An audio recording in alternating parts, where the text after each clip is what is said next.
My life story is about dreams, choices, forgiveness, love, perseverance and passion, and the relationship between the environment and ordinary people like you and me. A message I received 29 years ago was: you're hearing impaired, you have progressive loss, make the best of your hearing aid systems for as long as you can and accept the reality. But what happened to me? During 1977-78, he was part of the then Army operational activities in Angola Caprivi Strip. During a skirmish as a gunner of an armoured vehicle exposed to excessive gunfire, the end result being progressive hearing loss in both ears as a result of acoustical trauma. At the beginning, I experienced severe hearing loss to eventual profound loss. In other words, hearing loss after acquiring a spoken language. That is known as post-lingual loss. People who are born deaf experience prelingual loss and use sign language and the written form of the spoken language as medium of communication. And they do not use their voice as I do. For 2 decades, my family and my friends had to go through the different and difficult stages of progressive loss with me, and the challenges never stopped. At that stage, I was a senior lecturer in electronics at a tertiary institution with wonderful opportunities ahead. But the prognosis was a type of a death sentence in terms of my communicative abilities with others. But I started my journey with the words of the well-known song of ABBA, I Have a Dream in My Mind. I have a dream, a song to sing, to help me cope with anything. If you see the wonder of a fairy tale. I took up the challenges of being hearing impaired under difficult circumstances. Despite all my efforts, I still lost my job as there was no legislation available regarding the reasonable accommodation for persons with disabilities in the workplace before 1994. But very important, I did not only lose my work, but my career as well. Even so, I was not prepared to give up on my dream. My new employer, Association for Persons with Physical Disabilities Free State, changed my job specification to accommodate my disability. I supported my studies at UNISA towards being an education practitioner and provided lip speaking and note-taking services in my working environment when necessary.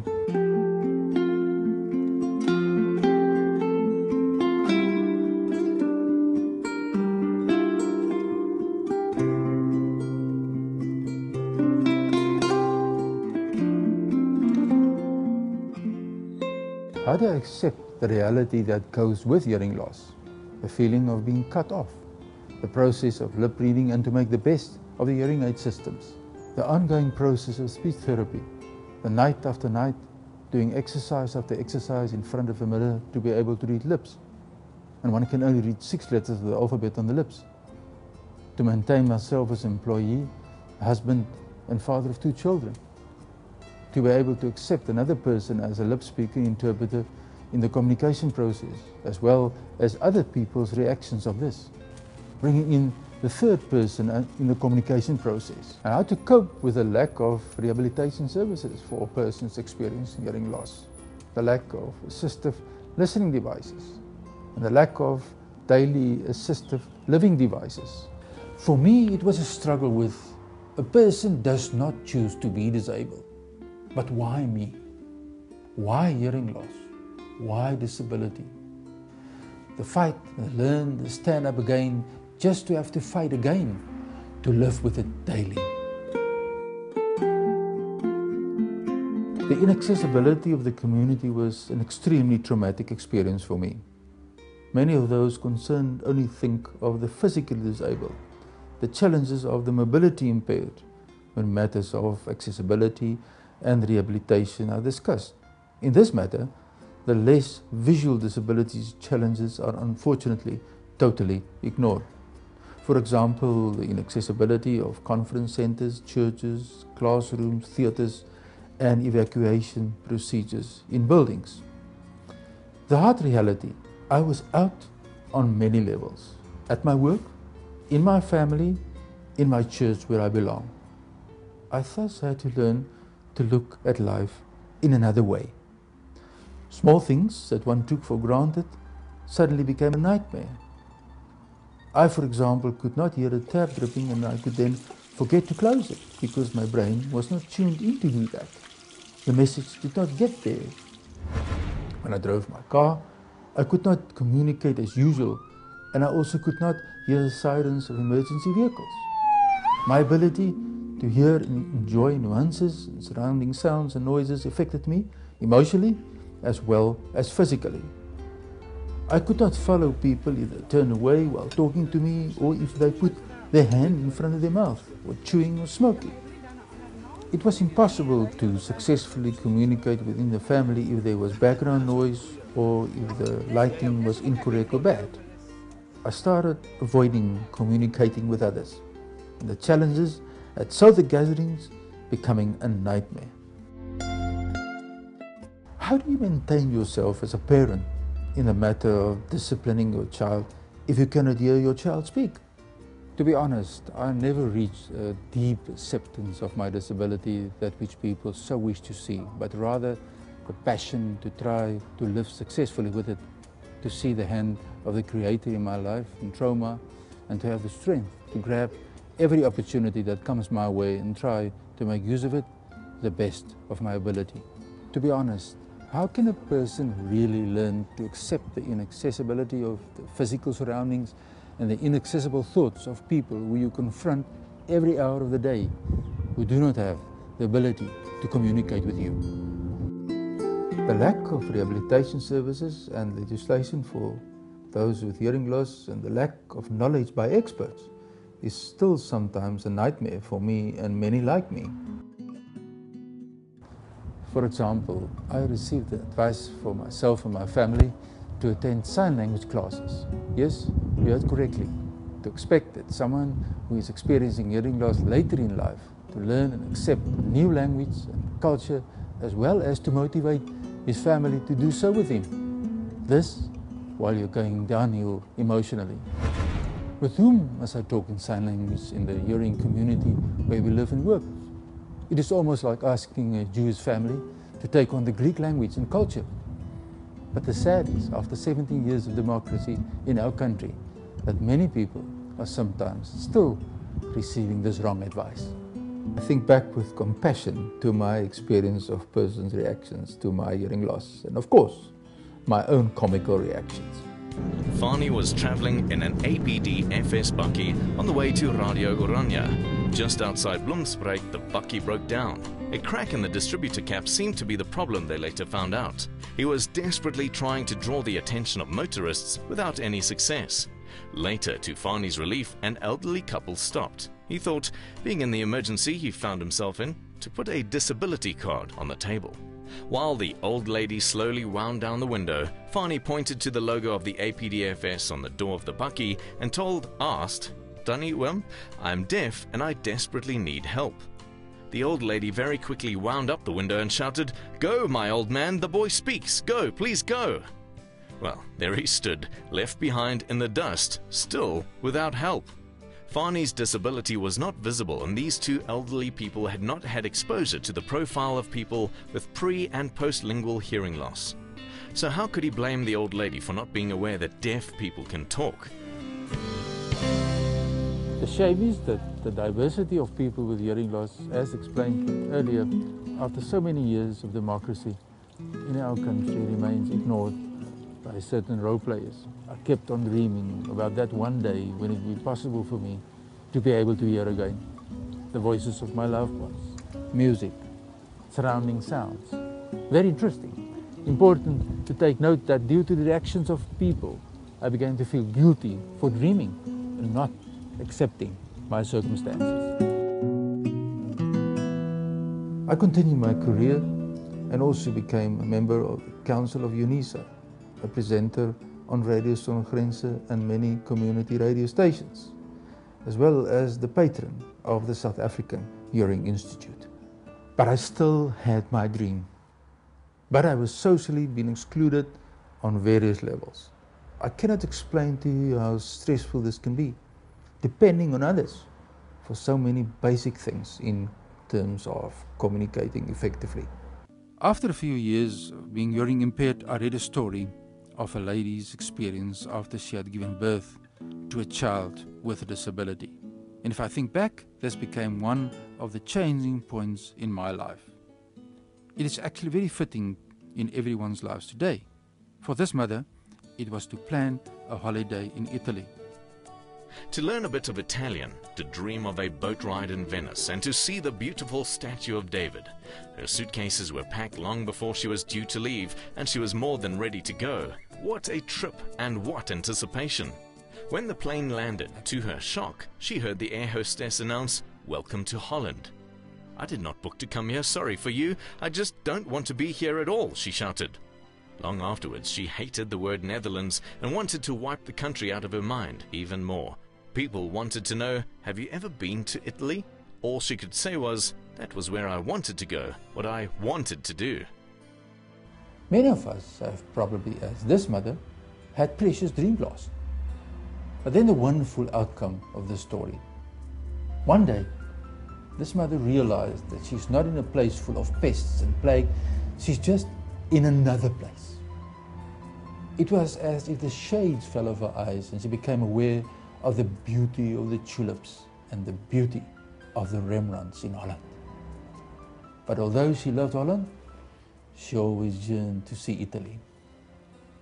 What a relief it is to be able to look around and to see and to replan and to be able to put new plans on the table, new dreams on the table. To be able to see what your goal is on this earth. Just find yourself in another place like this woman.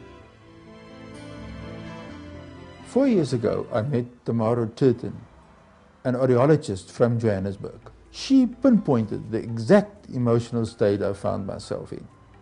Over a period of time, she allowed me to grow through this difficult process until I was ready to consider a cochlear implant. In spite of the negative thought processes about research and cochlear implants and all the politics in this regard, I still had my dream. So much is done regarding research, and here I am today after a bilateral cochlear implant. Something I, for 29 years, never thought possible. It's very important to understand that an implant does not restore normal hearing. Not all people will have the same success and experience after an implant as I did. I can only speak for myself. It is my responsibility to put this experience in perspective. But the reality is, one does not deserve such a wonderful gift.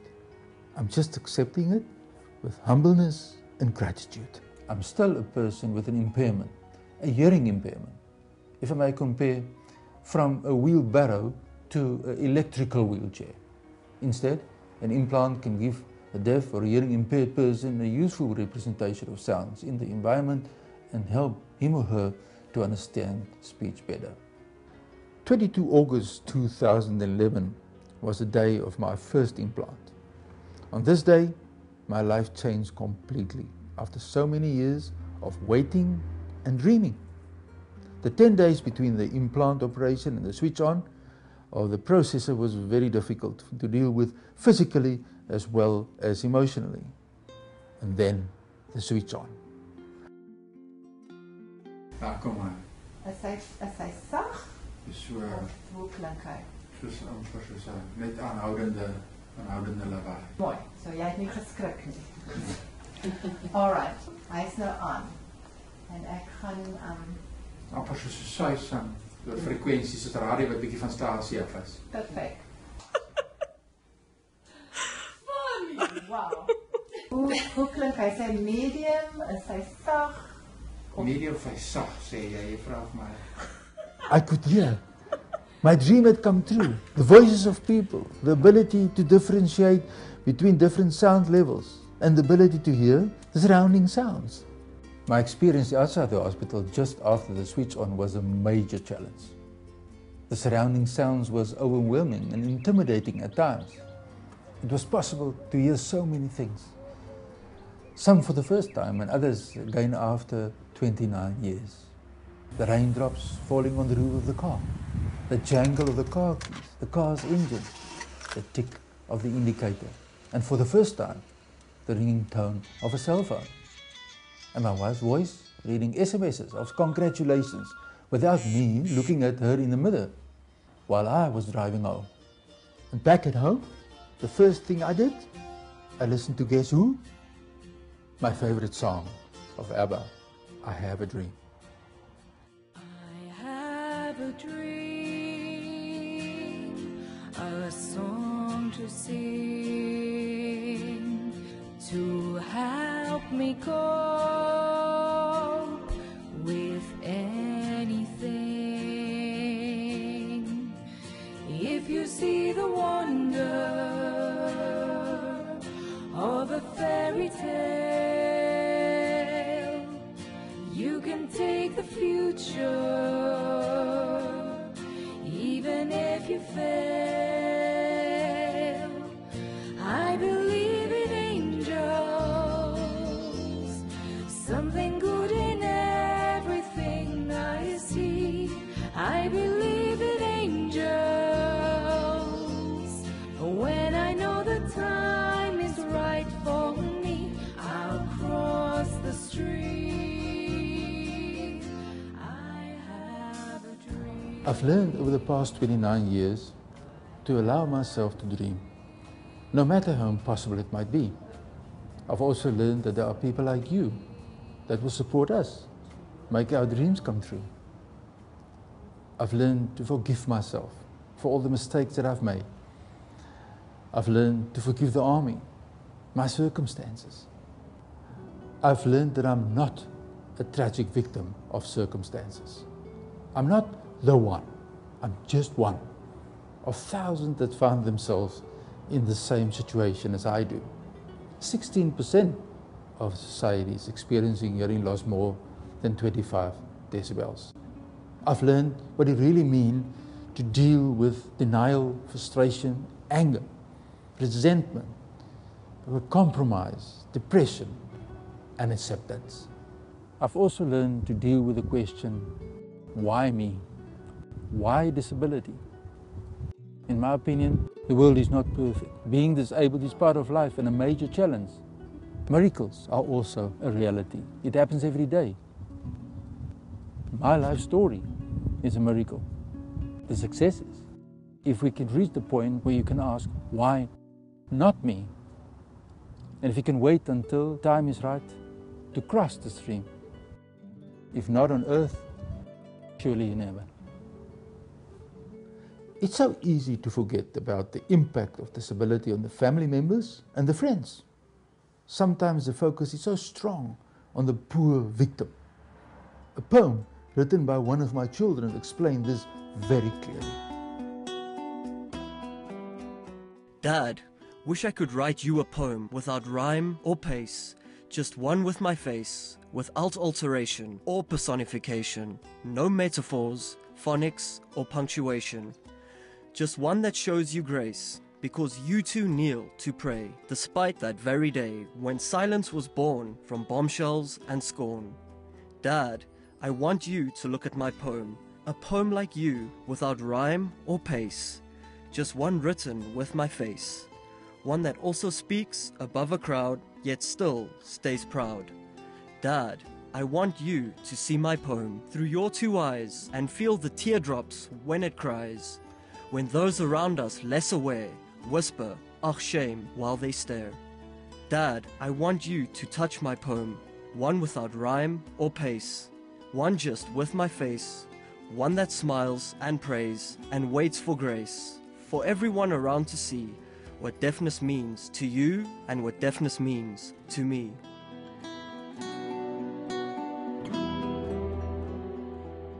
And I thank God for all the wonderful lessons that I could learn. What a privilege. Unfortunately, Fani underwent a further sudden deterioration of the hearing in his left ear, which meant that he could no longer receive any benefit from amplification on that side. This had quite a dramatic effect on his ability to cope. The ideal was a cochlear implant on the left to lift his communication abilities to a level much higher with all the benefits from bilateral implants. One afternoon, Fani went to his DVD player and listened carefully to the last part of his favorite song, I Have a Dream.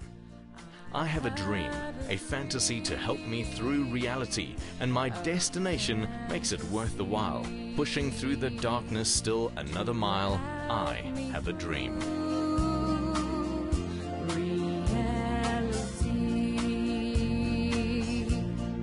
And my destination makes it worth the while. This is my story, a story about a person with a hearing disability in need for reasonable accommodation in an inaccessible environment. A story about dreams and choices, about love and forgiveness. A story about people like you and people like me. There are so many positive outcomes in my life story. My children are both involved in community development. My daughter studied theology. My son became a full-time sign language interpreter, and I'm not a sign language user. It was possible for me to become involved in the development of accredited training material regarding the impact of hearing loss. It was possible for me to play on a daily basis a role in sensitizing society about the content of disability issues. Actually, it became a new career and a wonderful opportunity. In conclusion, allow yourself to dream, no matter how impossible it might be. 1 Corinthians 13 refers to faith, hope, and love. Hope is to my dream. In my opinion, to dream is just as important as faith and love. An open-end question to you. What are your dreams for the future? I'm dreaming about quality rehabilitation services for all persons experiencing hearing loss. Do not underestimate your ability to make a difference in the life of persons with disabilities. If it was not for the Association for Persons with Disabilities Free State and its people, I would have landed on the ash heap of life. That is a true reality. I do not have words to convey my thanks to them. Thank you so much for the opportunity to share my life story with you. I have a dream, a song to sing, to help me cope with anything. If you see the wonder of a fairy tale, you can take the future